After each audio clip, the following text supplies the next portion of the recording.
eguna gaurkoa. Gaur konturatu naiz egun txarra askok ez direla benetan txarrak. Beraz, zer demontre da egun txarra izatea? Adibidez, gimnasiora joaten naiz. Egin nahi dituen ariketak egiteko tokirik ez dudala konturatzen naiz. Buelta eman, aldagelatik motxila hartu eta etxera joaten naiz kriston frustrazioarekin. Momento erosoa dirudi, etxera joaten naizelako eta hurrengo egunean ez dudalako agujetarik izango. Jupi!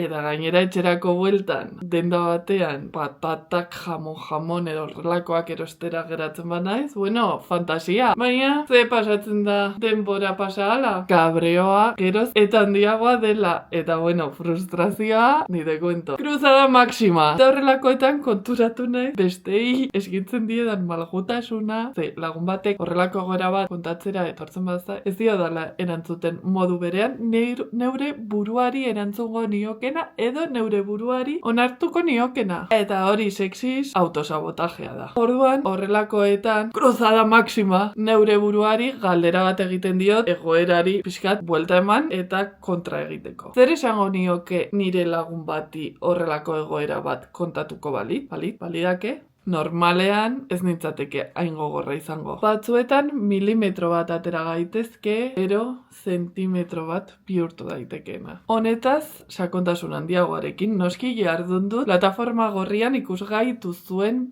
bideoan. Beraz, badakizue, YouTubera sartu. Jo!